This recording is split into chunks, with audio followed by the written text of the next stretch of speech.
বিসমিল্লাহির রহমানির রহিম। আমাদের পূর্বে ক্লাসে ধারাবাহিকতায় আমরা জৈব বিবর্তনের অংশ নিয়ে আলোচনা করছি।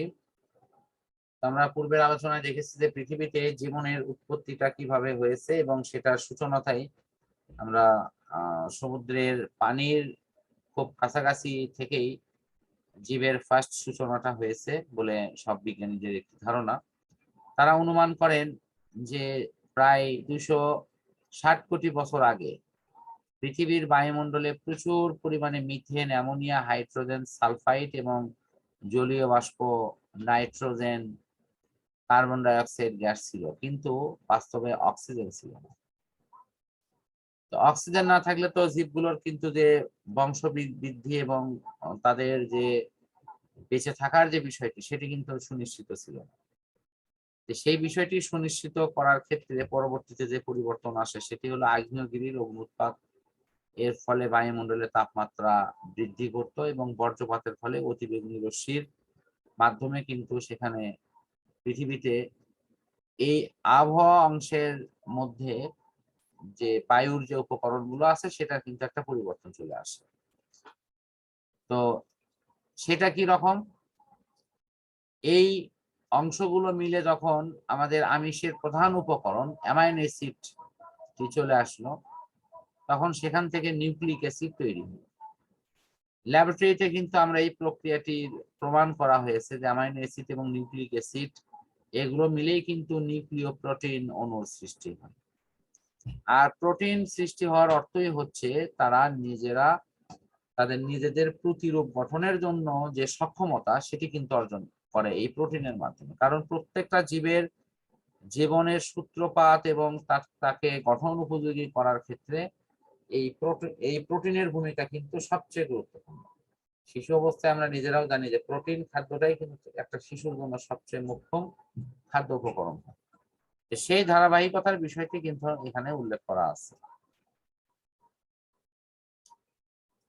এখন এরপরে ধারণা করা হয় যে প্রোটিন ও নিউক্লিক অ্যাসিড এই দুইটা মিলে তৈরি হয় হলো নিউক্লিয় প্রোটিন।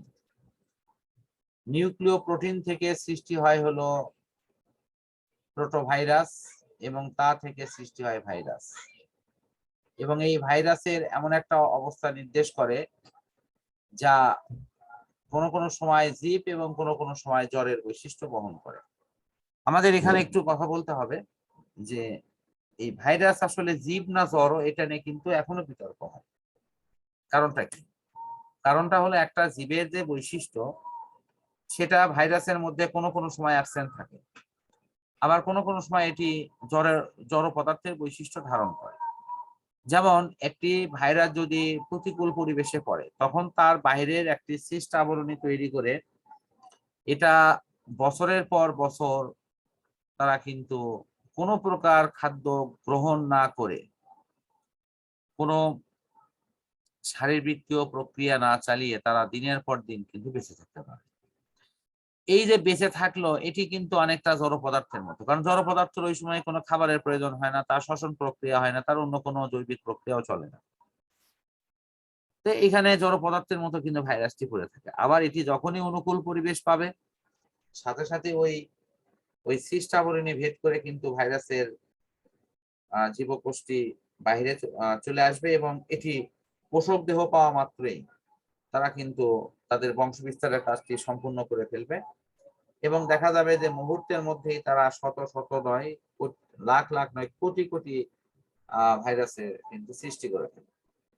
তাহলে যে ভাইরাসটা একটা নির্জীব অবস্থায় পড়েছিল সেই ভাইরাসটা যখন একটু সজীব হয়ে উঠলো তখন তাকে তো আমরা অবশ্যই বলতে পারি এটি জীব এবং জ্বরের মধ্যবর্তী অবস্থা। আশা করি মূল বিষয়টি বুঝতে পারছেন।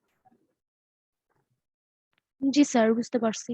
আচ্ছা, এরপরে ব্যাকটেরিয়ার কথা বলা হয়েছে। ভাইরাস আছে আর একটু উন্নত, কিন্তু ব্যাকটেরিয়ারও কিন্তু সুগঠিত নিউক্লিয়াস নাই।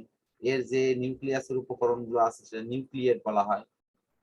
এই প্রক্রিয়াতে প্রোটোজোয়া এবং ব্যাকটেরিয়ার নিউক্লিয়াসের বিষয়টি এখানে উল্লেখ করা আছে আদি প্রকৃতির। সেজন্য ব্যাকটেরিয়ার এই কোষটিকে আদি কোষও বলা হয়।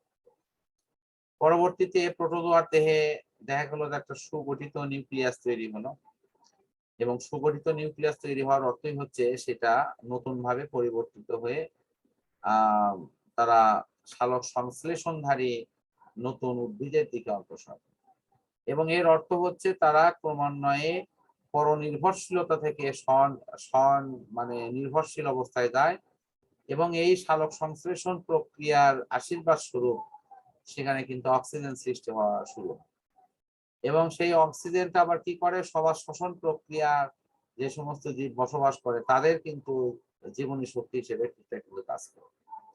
এর অর্থ হচ্ছে যে পৃথিবীর অংশ, পৃথিবীটাও ক্রমান্বয়ে অক্সিজেন সমৃদ্ধ হতে শুরু করে, এবং আস্তে আস্তে উদ্ভিদ এবং প্রাণী এরা একে অপরকে তাদের জীবনধারা সুষ্ঠু এবং স্বাভাবিক প্রক্রিয়া চালনা করার ক্ষেত্রে পরস্পরকে সহযোগিতা করতে থাকে, এবং জীবন একটা নির্দিষ্ট অবস্থান থেকে সামনে অগ্রসর হতে থাকে। এইভাবে একটা প্রক্রিয়ার মধ্য দিয়ে দেখানো হয় যে কিভাবে একটা সরলতর অবস্থান থেকে ক্রমান্বয়ে জটিলতর অবস্থানের দিকে উদ্ভিদ এবং প্রাণীগুলো তারা নানাবিধ পরিবর্তনের মধ্য দিয়ে আজকের এই অবস্থানে আসছে বলে তারা বিশ্বাস করে। এটি জৈব বিবর্তনবাদ যে যারা প্রবক্তা তাদের মূল কথাগুলো এরকম। আশা করছি আমরা এই প্রাথমিক অপশনটা বুঝতে পারছি। আমরা এর পরবর্তীতে ডারউইনের যে মতবাদ সেটি নিয়ে আমরা ইনশাআল্লাহ আলোচনা করব।